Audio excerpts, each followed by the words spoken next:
નમસ્કાર દર્શક મિત્રો, મિરર ઓફ ધ વર્લ્ડ ન્યૂઝમાં આપ સૌનું હાર્દિક સ્વાગત છે। આવો જોઈએ આજના સમાચાર। શહેરના માંજલપુર સનસિટી સોસાયટીમાં પૂરના પાણી ઓસર્યા બાદ પણ પાણીનો નિકાલ ન થતા મોરચો પાલિકા કચેરી ખાતે પહોંચ્યો।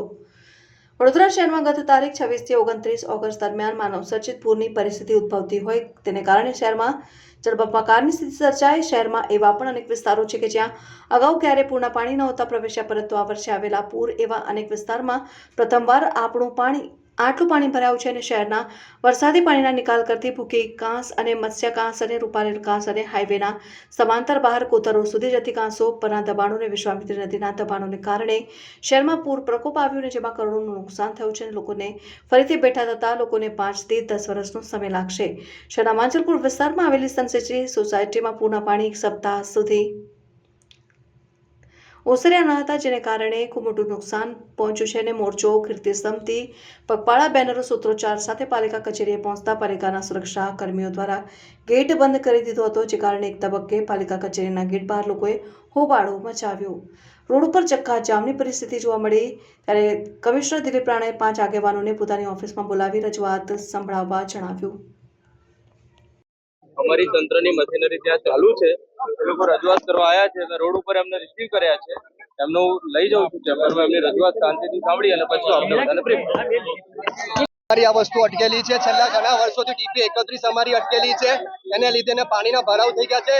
નવું ડેવલપમેન્ટ થઈ રહ્યું છે અને સનસિટીનો જે બાકીનો બધો એરિયા છે એ ટોટલી ખાડામાં જઈ રહ્યો છે। એક બાજુ બુલેટ ટ્રેનનું કામ ચાલી રહ્યું છે, બીજી બાજુ પાણીનો નિકાલ થઈ નથી રહ્યો। આજે આટલા બધા દિવસ હોવા છતાં બી હજુ બી સ્ટીલ પાણી ત્યાં લોગિંગ કરેલું પડેલું છે। મોર દેન 300 થી 400 વ્હીકલ્સ અમારા પાણીમાં ગયેલા છે। અંદાજે 30 થી 40 કરોડનું નુકસાન અમારી સોસાયટીનું થયેલું છે। જયારે પૂર આવ્યું હતું એ દરમિયાન અમને કોઈ બી સહાય મળવામાં નથી આવી। નાના છોકરાઓથી લઈને વૃદ્ધોથી લઈને બધા જ લોકો પાણીમાં હતા અને એ લોકો અસહાય બની ગયેલા હતા। છેલ્લા અમારી ઇમરજન્સી એક્ઝિટમાં દિવાલ તોડીને અમે લોકો જયારે બહાર નીકળ્યા છે ત્યારે અમે પૂરમાંથી બહાર નીકળી શક્યા છે। 3 દિવસ સુધી લાઇટનું કોઈ નિરાકરણ નથી। જ્યાં સુધી ટીપી 31 ફાઇનલ કરવામાં નહીં આવે ત્યાં સુધી આનો નિકાલ થઈ શકે એવું લાગતું નથી। અત્યારે અમારી માંગ એક જ છે કે સારા રસ્તા આપો, અમને ડ્રેનેજની સુવિધા આપો અને જેમ બને એમ જલ્દી ટીપી 31 ફાઇનલ કરો। બસ વી વોન્ટ જસ્ટિસ। ધરમ ચૌહાણ। અમે વિશ્વામિત્રી ટાઉનશીપમાંથી આવીએ છીએ।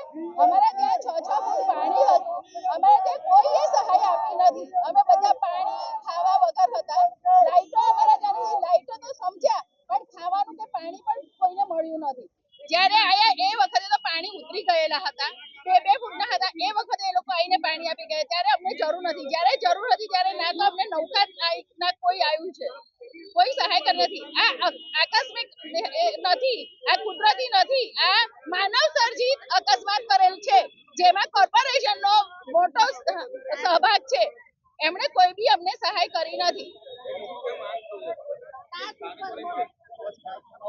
કાસ બનાવો, રસ્તો બનાવો। અમારા રસ્તા બી એકદમ નાના છે।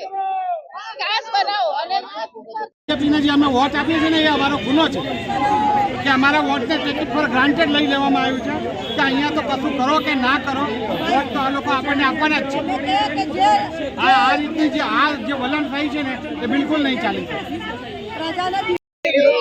હા, અમે વિરોધ કરી રહ્યા છીએ। ગેટ બંધ કરી દીધો છે અને અમે રજૂઆત કરવા આવ્યા છે, તો એ લોકોને એવું ખબર નહીં પડતી કે ગેટ ખોલીએ રજૂઆત